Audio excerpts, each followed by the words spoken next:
కావాలనే మీ కలను నెరవేర్చుకోండి. సంప్రదించండి హెగ్డే ఫెర్టిలిటీ, హైదరాబాద్, తెలంగాణ.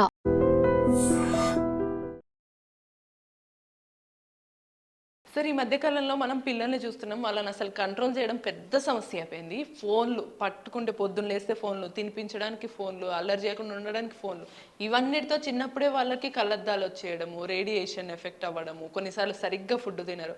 సో పిల్లలని కొంచెం ఆరోగ్యంగా ఉంచి, ఫోన్లకి దూరంగా ఉంచి, చిన్నప్పుడే కళ్ళద్దాలు రాకుండా ఉండడానికి మీరు నాటు వైద్యంలో ఎటువంటి చిట్కాలు చెప్తారు? చాలా చక్కటి ప్రశ్న అడిగారు. ఈ రోజుల్లో ఆ రోజుల్లో పసిపిల్ల ఏడుస్తూ ఉంటే అమ్మ ఒళ్ళో పెట్టుకుని లాలిపాట పాడేది. ఈ లాలిపాటలు తరంగా ఆండ్రాయిడ్ మొబైల్ వాళ్ళకి ఇవ్వాలి. ఆండ్రాయిడ్ మొబైల్ ఇవ్వాలా. ఈ ఫాస్ట్ ఫుడ్, ఈ బయట ఏదో ఆ పనులో గుడ్డు పెట్టడం, బర్గర్ ఇవ్వడం, అందులో ఏమి కలిపింటారు, అందులో ఏమి చేసింటారు, ఇది బిడ్డలకు పాయిజన్ అయిపోయింది ఈరోజు. మొన్న నా అనుభవంలో ఒకటి జరిగింది. అబ్బాయి కోకోకోలా తాగి అక్కడ పెట్టాడు. వాళ్ళ మామ మామిడి పండు ఇవ్వగానే మామిడి పండు తిన్నాం, 6 గంటలు అబ్బాయి చనిపోయాడు.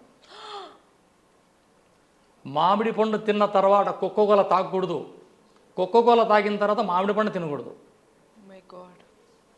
విడివిడిగా తిండి ఏమి కాదు, తిండికి 4 గంటలు వ్యవధి ఉండాలి. ఎందుకంటే ఈరోజు చిన్నపిల్లలకి ఇలా చేస్తున్నారు తల్లులు. ఈ వీడియో ద్వారా మీకు జ్ఞానోదయం కావాలా. సో ఇలా సబ్జెక్టుకి వస్తే, ఎనర్జీ లేని ఫుడ్ పెడుతున్నారు తల్లులు. 12కి పండుకోవడం, ఒక పక్క పిల్లలు, ఒక పక్క భర్త, ఈమె, ఒక్కొక్కరికి ఒక్కొక్క ఫోన్. ఆ రోజుల్లో 8, 9 అయిందంటే తలుపు గడి పెడుతున్నారు యువకులు. ఈరోజు 1 గంటనే గడి పెట్టరు, దేనికంటే ఆండ్రాయిడ్ వచ్చేసింది కదా. దీనివల్ల ఈ పిల్లల జీవితం నాశనం అవుతుంది. ఆ కళ్ళు, రెటీనే దెబ్బతిని, ఇట్లా చెప్పుకుంటూ పోతే మనం ఎన్నో చెప్పుకోవచ్చు, కానీ మనకి పరిష్కారం కావాలా. వీటి కోసం ఏం చేయాలి మనం? నానేసి పొట్టు తీసిన బాదాం పప్పు 100 గ్రాములు తీసుకోవాలా. నానేసి పొట్టు తీసిన ఎండిన బాదాం పప్పు 100 గ్రాములు, 100 గ్రాములు కండ చక్కెర మిశ్రి, 100 గ్రాముల సోంపు, 3 విడివిడిగా పౌడర్ చేయండి, ఒక కంటైనర్లో భద్రపరచండి. ఇది నెలకు ఒకసారి తయారు చేసుకోవాలా. 3 నెలలకి 4 నెలలు చేసుకోండి ఎక్స్పెక్టెడ్. గాజు కంటైనర్లో భద్రపరచాలా, ప్లాస్టిక్ డబ్బాలో పెట్టకూడదు, ఫ్రిడ్జ్లో పెట్టకూడదు. ఉదయం లేవగానే 1 స్పూన్ అలా పాలలో కలిపి ఇవ్వండి. 10 రోజుల్లో అద్భుతమైన రిజల్ట్. 3 నెలలు మీరు వాడండి, కళ్ళజోడు తీసేస్తారు. ఇది వాస్తవం. బాదము నానబెట్టి మొలకెత్తి, మొలక అనేది వస్తుంది, మొలకెత్తింది కాదండి.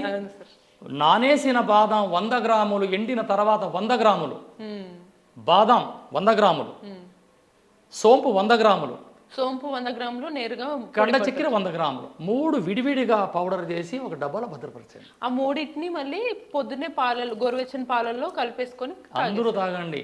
ఒకవేళ డయాబెటీస్ గలవానికి ఈ ప్రాబ్లం ఉంటే తాటి బెల్లం కలపండి, అద్భుతంగా పనిచేస్తుందండి. కంటికి ఇది సూపర్గా పనిచేస్తుంది. నేరుగా పాలల్లో ఈ 3 కలిపితే చప్పగా ఉందని కొంత బెల్లం కానీ పంచదార వేసుకోవచ్చా సార్? పంచదార వేయకూడదమ్మా, ఇక్కడ కలకండ కలపండి. పంచదార అనే దాంట్లో విషపూరితమైన సల్ఫర్ కలుస్తుంది. సల్ఫర్ అంటే గంధక రసాయనం. సో ఇక్కడ మనకి క్లియర్ కాషన్ ఏంటంటే, రోజులో పంచదారని ఆపండి, బహిష్కరించాలి. ఊర్లోకి రాకూడదు, ఇంట్లోకి రాకూడదు పంచదార. ఆ రోజుల్లో ఎంత బెల్లం కాఫీలు, మేము రైతులు పల్లెటూరులో ఎంత బెల్లం తిన్న వాళ్ళమే. ఇప్పటికి మా ఇంట్లో బెల్లం ఉండదండి, తాటి బెల్లమే. చక్కగా కాఫీ ఒకవేళ ఇష్టం ఉంటే కనుక బెల్లం కాఫీ తాగితే మంచిది. నేను 4 తాగుతారు, చాలా తాగాలి, జస్ట్ 5-6 తాగేస్తాను నేను. అవునా? గెస్ట్ వస్తారు, వాళ్ళకి ఇస్తే నేను తాగుతా, వాళ్ళతో పాటు పేషెంట్లు వస్తారు కొంతమంది, గురుగారు అంటే ఇస్తాం. మానవ జీవితంలో అన్ని తిని ఆరోగ్యంగా ఉండాలంటే త్వరగా నిద్రపోండి, త్వరగా నిద్ర లేవండి, తగినంత వ్యాయామం చేయండి, అంతే. ఈ చిట్కా బాదం, సోంపు, కండ చక్కెర ఈ 3 కలిపి పౌడర్ చేసి వస్త్రగాలం చేసి ఈ బుడ్డమ్మలు కల పాల్లో కలిపి తాపామా, సమస్య ఉండదు. త్వరగా నిద్ర వచ్చేస్తుంది, త్వరగా నిద్ర లేస్తారు, ఎనర్జీ వస్తుంది, జ్ఞానం పెరుగుతుంది, జ్ఞాపక శక్తి అద్భుతంగా పనిచేస్తుంది. సూపర్. చాలా పనిచేస్తుందమ్మా. సరస్వతి ఆకు తర్వాత సార్ మొండిగా కొంతమంది పిల్లలు ఈ మధ్య కాలంలో పాలు బాగా నచ్చట్లేదు అని అంటున్నారు. వాళ్ళకి ఎలా ఇవ్వచ్చు అంటారు? పాలు కొంతమందికి పడదు, నాకు పాయసం పెట్టేయండి, పాయసంలో చేసి అంతే. పాయసం కలిపిచ్చేసేయండి అంతే. నీళ్ళల్లో కూడా తాగొచ్చు? తాగరాదు, మోషన్స్ అవుతాయి. Okay okay. ఎందుకంటే ఇక్కడ పాలలో తీసుకుంటే పాలలో అద్భుతమైన కాల్షియం. ఇక పసిపిల్లడు బొడ్డుగాడు అమ్మ పక్కలో పనుకుంటాడు పిల్లప్పుడు, వానికి అంత బలం వచ్చి వాడు ఆవు అనాలంటే ఎక్కడ బలం వానికి? ఏమి తినడు. తల్లికి ఆహారం పెడతారు, ఆ తల్లి దగ్గర పాలు తాగి బొడ్డోడు కేకలు వేసేస్తాడు. కాబట్టి తల్లి పాలలో ఉండే కాల్షియం, ఆ తర్వాత ఈ పాలలో ఉండే అద్భుతమైన అమృతం ఎక్కడ లేదు. పంచామృతంలో పాలు పాత్ర చాలా గొప్పది, పాలు మంచివి. సరే, వీటి వల్ల కొంతమంది పిల్లలు అన్ని రకాల ఆహారాలు కూడా తీసుకోరు కదా, తీసుకునే అవకాశం ఉంటుందా? లేకపోతే తీసుకుంటారు. మనం తింటే వాళ్ళు తింటారు. అరే నువ్వు తినరా అంటే వద్దు మమ్మీ అంటాడు, అమ్మ తింటా అంటే అబ్బాయి తినేస్తాడు. తండ్రి చేసే కొడుకు ఆచరిస్తాడు కదండి. తనయుడు దుష్టైనా తండ్రి తప్పు, తనయుడు దుష్టైనా తండ్రి తప్పు, కూతురు చెడుగైనా మాత తప్పు. ఫస్ట్ తల్లి చేస్తే పిల్ల నేర్చుకుంటుంది. ఇది మన ప్రాచీన ఒక గ్రంథ సేకరణ చేసినాను కాబట్టి ఈరోజు ఇన్ని చిట్కాలు ఆర్గాన్గా మీకు చెప్తున్నా. నేను చెప్పే ప్రతి మాట ఒక మెసేజ్ కావాలి వీళ్ళందరికీ.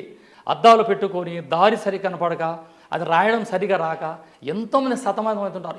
ఇంత మోపు కట్టలు మోస్తుంటారు పిల్లలు. అంత సిలబస్ అవసరం లేదు. లక్షల ఉద్యోగాలు వచ్చిన తర్వాత, కళ్ళు చూపిపోయిన తర్వాత ఎవరికి జీతం? కోట్ల రూపాయలు వచ్చేస్తాయి, ప్రాపర్టీస్. రోగం వస్తుంది, ఎవరు అనుభవిస్తారు? చదువు వేరే, విద్య వేరే. విద్య కావాలి మీకు, చదువు కొంచెం ఉన్నా పర్వాలే. అవును సార్, విద్య అవసరం. విద్య మీకు భోజనం పెడుతుంది, చదువు మీకు అడ్రస్ చెప్తుంది. విద్యకు ఉండే ప్రాధాన్యత ఎక్కడ లేదమ్మా. వాస్తవం. అది విషయం. ఇంకేమన్నా చిట్కాలు, ఇంకొక ట్రెండ్ ఏమన్నా ఉన్నాయా సార్ మనకి? పిల్లలు కొంచెం ఎనర్జెటిక్గా ఉండడానికి, సైట్ తగ్గడానికి, ఇప్పుడు అట్లంటే బద్ధకంగా ఉండకుండా, ముఖ్యంగా బద్ధకంగా ఇట్లా 5000 సంవత్సరాల క్రితం వెళితే గాంధారీదేవి అతిబల మహాబల ఆకులు పసరు తీసి వ్రసము తీసి తైలంలో పక్వముగా అవి దుర్యోధన చక్రవర్తికి బాలిష్ చేసింది కదా. ఈరోజు మీ తల్లులు మీరు ఎందుకు చేయరు పిల్లలకి? మీ పిల్లలు రేపు మీకు మెసేజ్ కదా. మీ బిడ్డలు బాగుంటే మీరు ఆరోగ్యంగా ఉంటారు. ఈరోజు ప్రపంచం ఎవరిని చూస్తున్నారు? తన బిడ్డల్లో తల్లిదండ్రులు చూసుకుంటున్నారు. కాబట్టి ఇటువంటి కొన్ని పసురులు, ఆయిల్ బాగా వండి ఆ పసురులో పిల్లలకు బాడీకి అంతా పూసి ఎండలో నిలబెట్టి స్నానం చేయండి, దేహం వజ్రదేహంగా ఉంటుంది. ఈ పంచకర్మ చేస్తారు కదా, అదే ఇది. Okay okay. పేరు మారిందమ్మా. అన్నం ఉంచిన గంజి పారేస్తుంటాం, ఈరోజు సూప్ అయింది, అంతే కదా. కాబట్టి ఈ తైలాలు, తైలమర్ధనం శరీరమునకు వజ్రదేహంబురా అన్నాడు. ఈ తైలం పోయండి పిల్లలకి. కొబ్బరి నూనె పోయండి, ఆముదం పోయండి, నల్ల నువ్వుల నూనె పోయండి, ఎండలో బాగా నిలబెట్టండి. కాల్షియం వస్తుంది, డి విటమిన్ లభిస్తుంది. సూర్యుని వల్ల డి విటమిన్, ఈ నువ్వుల నూనె వల్ల ఐరన్, కాల్షియం. ఇంకంతకన్నా ఆరోగ్యం అంటారమ్మా. చర్మ రోగాలు రావు, స్కిన్ డిసీజ్ రావు. అది వచ్చిందా డిజార్డర్గా మారుతుంది.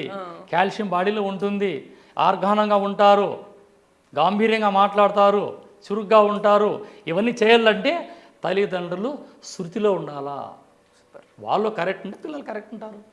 తండ్రి మొబైల్ తీసుకుంటే భార్య మొబైల్, అమ్మాన పిల్లగాడ మొబైల్, రేడియేషన్, ఆ ఇల్లంతా రేడియేషన్. అది సూపర్ కదా. చూసారు కదా, మన ఇంట్లో ఉండే చిన్న చిన్న ఇంగ్రీడియంట్స్ ఏవైతే ఉంటాయో వాటిని ఎలా వాడాలో మనకు తెలీదు. మహా అయితే ఈ బాదం పప్పులు ఇవి సార్ చెప్పినట్టు మనం స్వీట్స్లో వాడతాము, లేదా ఊరికే నానబెట్టుకొని మనం తినడం వరకే తెలుసు. కానీ ఇలా ఉపయోగిస్తే పిల్లలకున్న సైట్ పోతుంది, వాళ్ళు ఎనర్జెటిక్గా మారుతారు, జ్ఞాపక శక్తి పెరుగుతుంది. వయసులో ఉన్న వాళ్ళు కూడా వాడటం చాలా మంచిదే అని చెప్పైతే నాకు సార్ చెప్తున్నారు. ఇటువంటి మరిన్ని చిట్కాల కోసం మళ్ళీ కలుద్దాం.